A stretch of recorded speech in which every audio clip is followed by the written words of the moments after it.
Right. మరి breaking news చూస్తున్నాము. YCP ముఖ్య నేత బొత్స సత్యనారాయణకు బ్రెయిన్ స్ట్రోక్ వచ్చినట్లుగా తెలుస్తోంది. తీవ్ర అస్వస్థతకైతే గురయ్యారు. మరి ప్రస్తుత పరిస్థితి ఎలా ఉంది? ఈ డీటెయిల్స్ ఇవ్వడానికి ఆదిత్య ఉన్నారు, మా correspondent. Aditya, over to you. అసలు ఏంటి బొత్స గారికి బ్రెయిన్ స్ట్రోక్ వచ్చిందా, లేదా ఇంకా ఏదైనా ఇతర అనారోగ్యాల, అసలు ఏంటి కారణాలేంటి?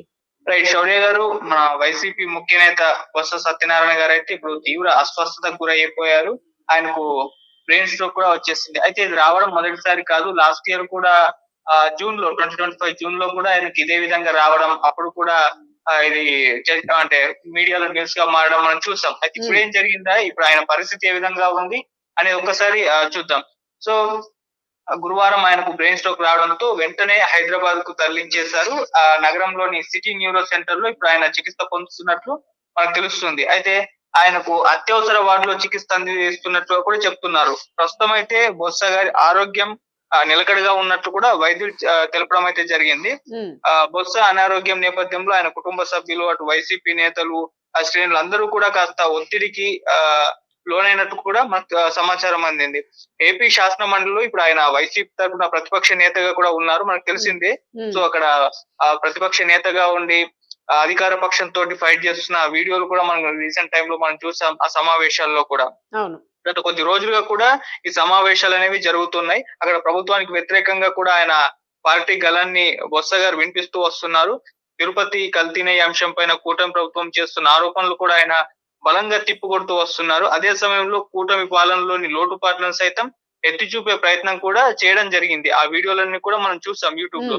అయితే మండలిలో ప్రభుత్వ ఆరోపణలకు బలంగా సమాధానం ఇచ్చే క్రమంలో ఆయన ఒత్తిడికి బాగా లోనైనట్టు, ఒత్తిడి పెరిగిపోయినట్టుగా కూడా చెప్తూ ఉన్నారు. ఈ క్రమంలోనే ఆయన బ్రెయిన్ స్ట్రోక్ కి గురై ఉండొచ్చు అని చెప్పేసి కూడా వైద్యులు అయితే అంచనా వేస్తున్నారు. ఆయన ఒంటరిగా ఉన్నప్పుడు రాలేదు ఇది, అలాగే కుటుంబ సభ్యులతో ఉన్నప్పుడు కూడా ఇది అటాక్ అవ్వలేదు.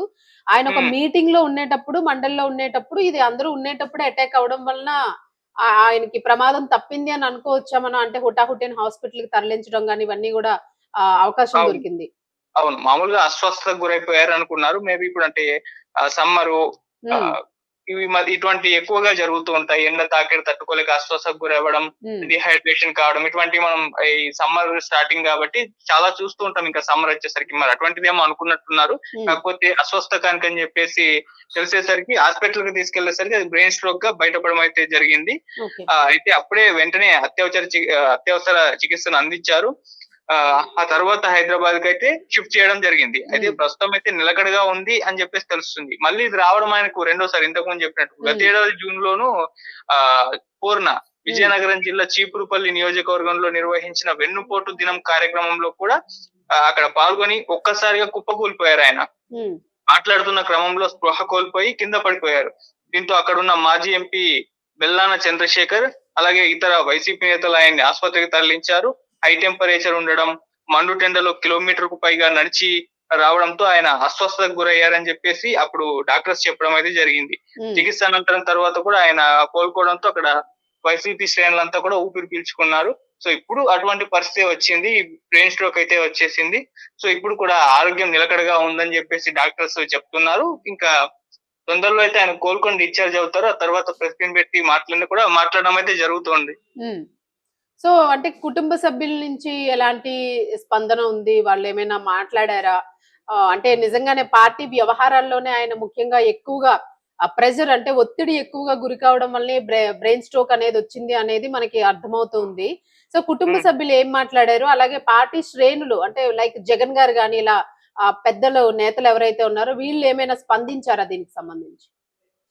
ఇప్పటికే వరకైతే జగన్మోహన్ రెడ్డి గారు స్పందించినట్లుగా అయితే ఎక్కడా కూడా రాలేదు. అంటే ఆయన ఎంక్వైరీ అయితే చేసినట్టుగా చెప్తూ ఉన్నారు. ఎలా ఉంది, ఏంటి ఆరోగ్య పరిస్థితి అని చెప్పేసి ఆయన ఎంక్వైరీ చేస్తారు, దాని గురించి మాట్లాడడం, స్పందించడం గానీ చేయలేదు. బంధువులు కూడా ఆయన కోలుకుంటున్నారు, ఇప్పుడైతే నిలకడగానే ఉంది ఆయన ఆరోగ్య పరిస్థితి అన్నట్టుగా చెప్పినట్టుగా కూడా సమాచారం అయితే అందుతుంది. అంటే ఇప్పుడు మామూలుగా ఇప్పుడు ఆయన మన శాసన మండలిలో ఆయన ప్రతిపక్ష పాత్ర పోషిస్తున్న నేపథ్యంలో మాట ఉంటుంది. అక్కడ ఎటువంటి ఫైట్ ఉంటుందో మనం చూస్తూ ఉంటాం. అవును. సో అటువంటి టైంలో కాస్త ఒత్తిడికి గురవ్వచ్చు. సో ఆ కారణంతో ఈ విధంగా ఆయనకు బ్రెయిన్ స్ట్రోక్ అయితే వచ్చి ఉండొచ్చు అని చెప్పేసి వైద్యులు కూడా చెప్తూ ఉన్నారు కదా. ఉమ్, మామూలుగా ఎలా ఉంటుందో మనం అసెంబ్లీలో సమావేశాల్లో చూస్తాం, లోక్సభ సమావేశాల్లో చూస్తాం, అవును. ఇప్పుడు ఈ మండలి సమావేశాల్లో కూడా అలానే, అంటే అధికార పక్షానికి ప్రతిపక్షానికి మధ్య మాట దాని చర్చ, అదొక డిబేట్ హీట్ ఎలా ఉంటుందో మనం చూస్తాం. ఈ మధ్య ఎక్కువగా అంటే అవును. అసెంబ్లీలో ప్రతిపక్ష పాత్ర లేదు. అవును. అక్కడ జగన్మోహన్ రెడ్డి గారు కూడా అసెంబ్లీకి వెళ్ళట్లేదు. ఉమ్, కాకపోతే మండలాలకు ఆ ప్రతిపక్ష పాత్ర ఉంది, దానికి అధ్యక్షులే బోత్స గారు. ఉమ్, సో అటువంటి టైంలో గట్టి చర్చ అక్కడ జరుగుతున్న నేపథ్యం, మళ్ళీ హీట్ ఇష్యూస్ ఉన్నాయి, ఉమ్, తిరుపతి లడ్డు కావచ్చు, ఇలా అవును. చాలా హీట్ ఇష్యూస్ ఉన్న నేపథ్యంలో వాటి గురించి డిబేట్ హోరాహోరీగా సాగడంతో కాస్త ఒత్తిడికి గురై ఉండొచ్చు. అందుకోసమే ఇటువంటి ప్రమాదం అయితే జరిగింది. సో దీని నుంచి ఇప్పుడైతే కోలుకొని మళ్ళీ కాస్త రెస్ట్ తీసుకొని మళ్ళీ మండలిలో అయితే అడుగు పెట్టే అవకాశం అయితే ఉంది. ఇప్పుడు దీని పట్ల అయితే ఇటు ఆ జగన్మోహన్ రెడ్డి గారు అయితే స్పందించినట్టుగా అయితే తెలియదు కానీ లేదు కానీ ఆయన ఎంక్వైరీ చేసినట్టుగా చెప్తూ ఉన్నారు. అలాగే వైసీపీ శ్రేణులు కూడా ఆయన కోలుకోవాలని చెప్పేసి వాళ్ళు ఆశిస్తూ పోస్టులు కూడా పెడుతున్నారు. రైట్, మీరు అన్నది ఎగ్జాక్ట్లీ కరెక్ట్. ఎందుకంటే ఇప్పుడు ప్రస్తుతానికి పార్టీలో ఉన్న సీనియర్ నేతలు ఒక వేలు మీద లెక్క పెట్టొచ్చు ఇప్పుడున్న నేతలందరినీ కూడాను. సో వీళ్ళు ఒక్కొక్కరుగా కూడా ఆ మొన్న చూసుకుంటే మనకి అంబటి ఇష్యూ చూసాము, అలాగే ఇప్పుడు బొత్సాకి సంబంధించి ఆయనేమో జైలుకి వెళ్ళారు, ఈయనేమో హెల్త్ బాగాలేదు.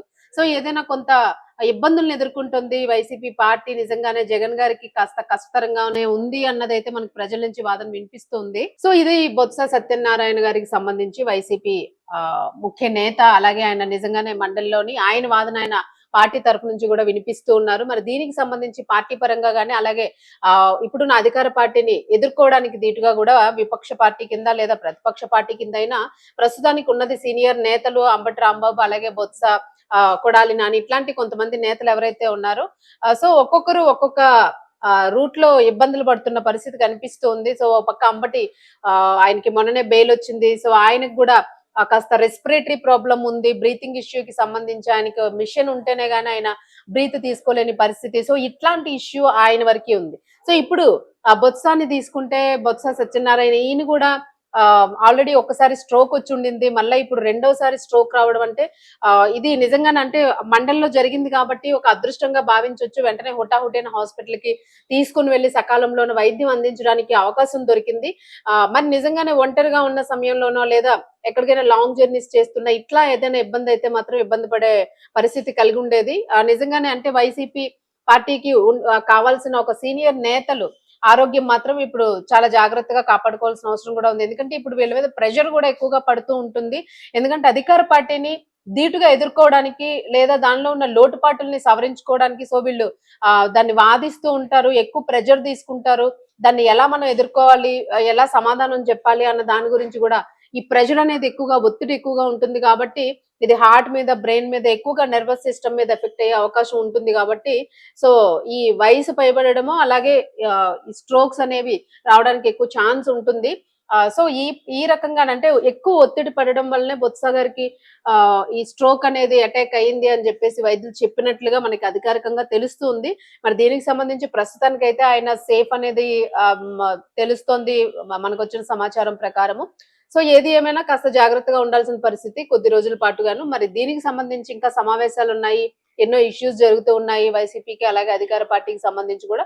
సో వీటన్నింటికి కూడా పెద్దలు చాలా ముఖ్యం కాబట్టి పార్టీకి ఖచ్చితంగా జగన్ గారు కూడా పార్టీ పెద్దలను కాపాడుకోవాల్సిన అవసరం ఆయన మీద కూడా బాధ్యత ఉంటుంది. సో మరి ఆయన ఎలా స్పందిస్తారు దీనికి సంబంధించి నెక్స్ట్ మరి బొత్స గారితో పాటు సో జగన్ గారు ఆయన్ని పరామర్శ గాని ఇవన్నీ కూడా ఎట్లాంటి కేర్ తీసుకోబోతున్నారు, ఇవన్నీ కూడా పార్టీ నేతలు అయితే వెయిట్ చేస్తూ ఉన్నారు. ఆ కేరింగ్ గురించి అలాగే దీనికి సంబంధించి నెక్స్ట్ తదుపరి కార్యక్రమాలు ఎలా చేసుకోవాలి ఏంటి అనే దాని గురించి కూడా పార్టీలోని చర్చలు జరిగే అవకాశాలు అయితే కనిపిస్తూ ఉన్నాయి. సో ఇది ప్రస్తుతానికి బొత్స సత్యనారాయణ గారి ఆరోగ్యానికి సంబంధించిన హెల్త్ అప్డేట్. సో మరిన్ని డీటెయిల్స్ కోసం చూస్తూనే ఉండండి రెడ్ టీవీ.